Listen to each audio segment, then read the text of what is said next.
जय सिया राम मेरे प्यारे बहन भाइयों। मैं आ गई आपके सामने सुंदरकांड लेके, जिसमें कि मेरे 2 भाग हो चुके, तीसरा अब। वैसी नगर की जय सब काजा, हृदय कौशलपुर राजा, गरल सुधार पुकर मिताई, को पद सिंधु अनल सितलाई। अयोध्यापुरी के राजा रघुनाथ जी को हृदय में रखे हुए नगर में प्रवेश करके सब काम कीजिए। यहाँ कितना अच्छा बताया है कि अपने हृदय में अगर श्री रामचंद्र जी का नाम हर समय स्मरण करते रहें और फिर हम कोई काम करें तो फिर उसके लिए विष अमृत हो जाता है। क्या जहर भी अमृत बन जाता है और शत्रु मित्रता करने लगते हैं, यानी कि हमारे जो दुश्मन होंगे वो भी हम दोस्ती करने लगते हैं। और समुद्र गाय के खुर के बराबर हो जाता है।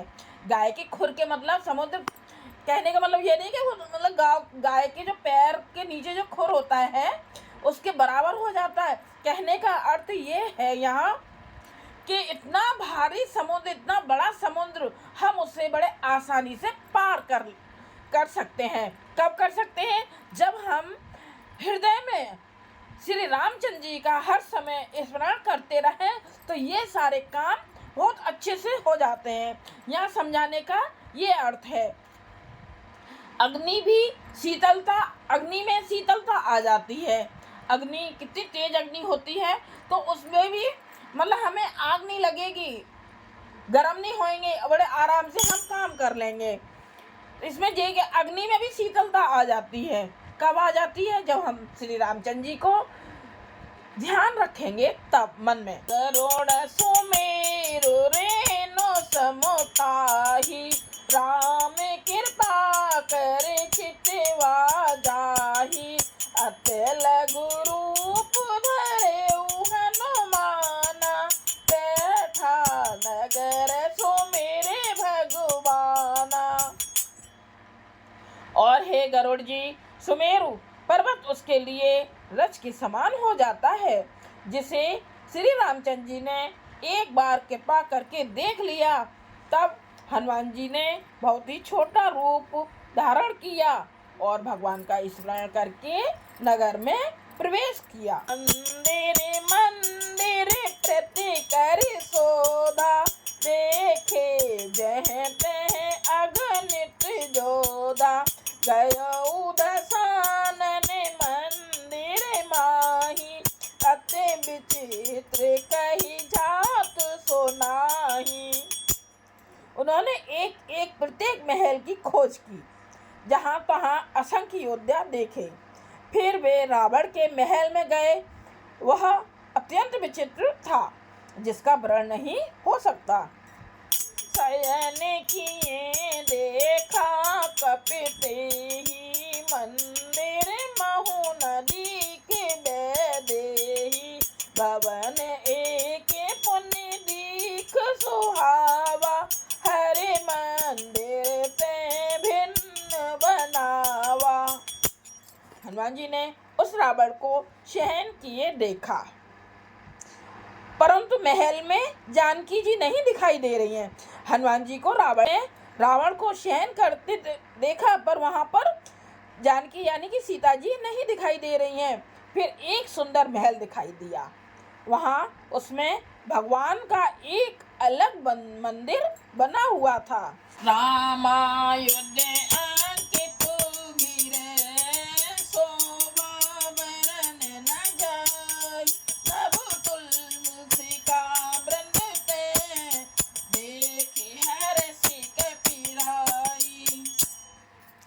वह महल श्री राम जी के आयुध धनुष बाण के चिन्हों से अंकित था। उसकी शोभा वर्णन नहीं की जा सकती। वहाँ नवीन यानी कि नए तुलसी के वृक्ष समूहों को देखकर कपिराज हनुमान जी हर्षित हो गए। 1-2 पेड़ तुलसी के नहीं थे, समूह में थे, यानी बहुत सारे इकट्ठे पेड़ तुलसी जी के थे, नए।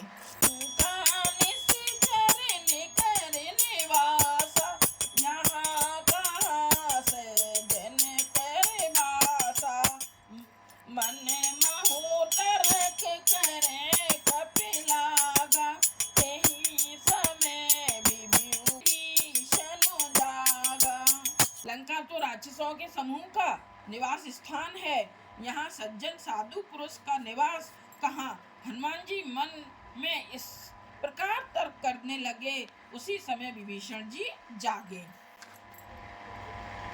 मतलब सज्जन जाना और हृदय में हर्षित हुए यानी खुश हुए। हनुमान जी ने विचार किया कि इनसे हट करके अपनी तरफ से ही परिचय करूंगा, क्योंकि साधु से कार्य की हानि नहीं होती, प्रत्युत लाभ ही होता है। साधु अगर सच्चे वाले साधु होते हैं तो वो कुछ ना कुछ हमें अच्छी बातें ही सिखाते हैं। हाँ, लेकिन जो ढोंगी साधु होते हैं, आजकल ढोंगी साधु बहुत चल रहे हैं, तो वो तो खैर नहीं कुछ अच्छा सिखाएंगे, पर लेकिन सच्चे साधु तो कुछ उनसे परेशानी नहीं होती है, उनसे लाभ ही होता है। यहाँ पर ये बात बताई है, विप्र रूप धरे बचन सुनाए, सुनत विभीषण उठते आए, कर प्रणाम पूछी कुशलाई, विप्र कहूँ निज कथा बुझाई। ब्राह्मण का रूप धरकर हनुमान जी ने उन्हें वचन सुनाए, पुकारा। सुनते ही विभीषण जी उठकर वहां आए, प्रणाम करके कुशल पूछा और कहा कि हे ब्राह्मण देव, अपनी कथा समझाकर कहिए कि तुम हरिदासन में कोई, मोरे हृदय प्रीत अति होई, कि तुम राम दीन अनुरागी, आयहु मोहि करन बड़े भागी। क्या आप हरि भक्तों में से कोई हैं? क्योंकि आपको देखकर मेरे हृदय में अत्यंत प्रेम उमड़ रहा है। अथवा क्या आप दोनों से प्रेम करने वाले स्वयं श्री राम जी ही हैं, जो मुझे बड़भागी बनाने घर बैठे दर्शन देकर कृतार्थ करने आए हैं। विभीषण जी पूछ रहे हैं हनुमान जी से कि कहीं आप श्री राम जी तो नहीं हैं, जो कि मुझे घर बैठे ही दर्शन देने आए हैं। तब हनुमंत कही सब राम कथा निज नाम, सुनत जुगल तन पुलक मन, मगन सुमिर गुण ग्राम। तब हनुमान जी ने श्री रामचंद्र जी की सारी कथा कहकर अपना नाम बताया। सुनते ही दोनों के शरीर पुलकित हो गए और श्री राम जी के गुण समूहों का स्मरण करके दोनों के मन प्रेम और आनंद में मग्न हो गए। ये हुआ हमारा तीसरा भाग। जय सिया राम। अगर आपको थोड़ा सा भी अच्छा लगे सुनने में तो ज़रूर लाइक कीजिएगा, कमेंट्स कीजिएगा, सब्सक्राइब कीजिएगा। जय सिया राम। सबको मेरा हाथ जोड़ के सुंदरकांड सुनने से श्री रामचंद्र जी बहुत ज़्यादा कृपा करते हैं।